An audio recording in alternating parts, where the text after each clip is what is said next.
नमस्कार, बहुत बहुत स्वागत है आप सभी का इस कार्यक्रम में। इस विशेष कार्यक्रम में मैं आप सभी के साथ हूँ कंचन। आज का जो ये कार्यक्रम है ये और भी ज़्यादा खास और भी ज़्यादा विशेष होने जा रहा है, क्योंकि हमेशा जब भी आप सभी के सामने मैं कार्यक्रम लेकर आती हूँ तो वो सभी कार्यक्रम जो होते हैं वो आध्यात्म से जुड़े हुए होते हैं, वो भक्ति से जुड़े हुए होते हैं और आपको बहुत सारी जानकारियाँ देकर जाते हैं। बहुत सारे ऐसे रहस्यमय सवाल मैं अपने कार्यक्रम में पूछती हूँ जिन्हें अक्सर आप नहीं समझ पाते हैं या फिर उन्हीं चीज़ों में कहीं ना कहीं आप गलतियाँ कर देते हैं। तो आज भी एक ऐसा ही कार्यक्रम आप सभी के समक्ष में लेकर हाजिर हूँ जिसमें हम बात करेंगे शारदीय नवरात्रों को लेकर, क्योंकि अक्सर नवरात्रों के 9 दिनों में दर्शकों आप कुछ ना कुछ ऐसा कर जाते हैं जिसकी वजह से आपको कहीं ना कहीं मुश्किलों का सामना करना पड़ता है और फिर आप ये कहते हैं कि माता रानी के हमने तो 9 के 9 व्रत किए, हमने तो विधि विधान से पूजा अर्चना की, लेकिन फिर भी माता रानी ने हमें आशीर्वाद क्यों नहीं दिया।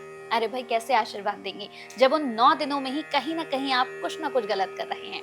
तो आज इस पूरे कार्यक्रम में आपको बताया जाएगा कि ये जो 9 दिन है ये कितने विशेष है और आपको इन 9 दिनों में क्या क्या करना है, क्या क्या सावधानियां रखनी है। तो मेरे साथ जो मेहमान हैं वो बहुत ही खास हैं और आज वही तमाम रहस्यमय सवालों से यहाँ पर हमें उनके जवाब देने वाली हैं, उनसे पर्दा उठाने वाली हैं। मेरे साथ आचार्य सावी जी हैं। बहुत बहुत स्वागत है सावी जी आपका। नमस्कार, धन्यवाद और सभी दर्शकों को जय माता दी। हम यहाँ पर बात करेंगे अपने 8वें स्वरूप के बारे में, यानी कि महागौरी के बारे में।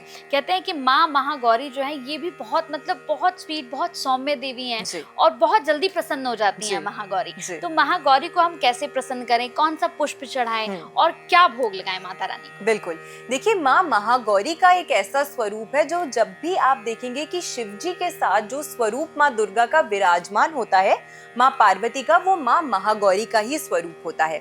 तो ऐसे में सबसे पहले माँ महागौरी की पूजा अर्चना करने से और अष्टमी तिथि पर माँ महागौरी की पूजा अर्चना जो है वो की जाती है। इससे आपके राहु ग्रह की ऊर्जा जो है वो शांत होती है और ये समय जो है, ये जो जिस समय में, जिस काल में, जिस युग में हम अभी जी रहे हैं, इसमें राहु ग्रह जो है उसकी ऊर्जा सबसे ज्यादा प्रधान है, सबसे ज्यादा स्ट्रॉन्ग है। क्यों? क्योंकि हर चीज आप देखिए, हम वर्चुअल मीडिया से हर किसी से कनेक्टेड है, हर किसी से जुड़े हुए हैं और ये जितनी टेक्नोलॉजिकल एडवांसमेंट है ये सब राहु ग्रह से ही आती है। तो राहु जब आपके लिए अच्छा कार्य करता है तो आप अपने जीवन में फोकस होते हैं, आप अपने जीवन में दृढ़ निश्चय रखते हैं, आपकी इमेजिनेशन पावर बहुत अच्छी होती है, आपकी सोचने की शक्ति, आपकी तार्किक शक्ति दूसरों से अलग होती है। तो यही राहु जब आपके विपरीत कार्य करने लग जाता है तो आपके जीवन में कठिनाइयां, आपके जीवन में शत्रु, आपके जीवन में परेशानियां जो हैं वो लेकर आने लग जाता है। तो ऐसे में माँ महागौरी के इस सौम्य स्वरूप की पूजा अर्चना सभी लोगों को जरूर करनी चाहिए, विशेष करके क्योंकि जैसे मैंने बताया कि शिव जी के साथ माँ पार्वती के स्वरूप में माँ महागौरी का ही ये जो रूप है वो विराजित होता है। तो ऐसे में अगर आपके विवाह हो गया है लेकिन उसमें कठिनाइयां हैं, कोई परेशानियां हैं, आपसी में अनबन है, तो ऐसे में भी जो भी जातका या जो भी जातक जो है वो माँ महागौरी के इस रूप की पूजा अर्चना स्मरण करते हैं तो उससे विशेष करके लाभ मिलता है। और कुछ लोग ऐसे होते हैं जो अष्टमी के दिन ही पूजा अर्चना जो है वो कर लेते हैं, यानी कि इस दिन ही कन्या पूजन कर लेते हैं। तो ऐसे में भी हलवा, पूड़ी और नारियल का भोग जो है वो अर्पित किया जाता है क्योंकि ये सबसे ज्यादा प्रिय माना जाता है माँ महागौरी को।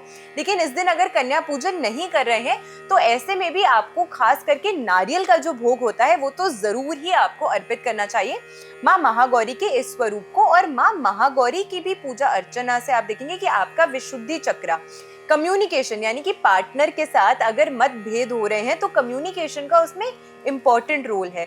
तो विशुद्धि चक्र की ऊर्जा माता रानी का ये स्वरूप भी शुद्ध करता है, अच्छा करता है।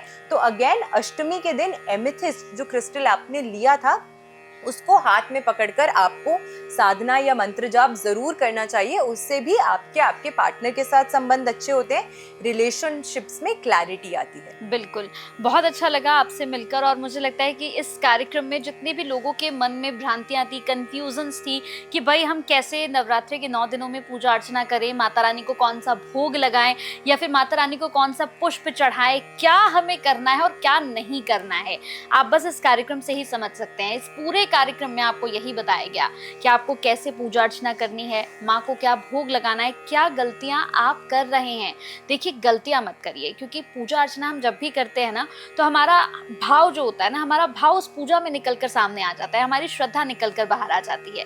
तो प्लीज़ बहुत श्रद्धा से, बहुत भाव से पूजा करिए। और जैसे कि हमारी खास मेहमान ने बताया है, एक एक चीज़ का प्लीज़ बहुत ज़्यादा ख्याल रखिएगा। बहुत बहुत थैंक यू, बहुत बहुत धन्यवाद मैम, आपने अपना कीमती समय दिया और इस कार्यक्रम को इतना स्पेशल बनाया। बहुत बहुत धन्यवाद आपका। धन्यवाद। जय माता दी। जय माता दी।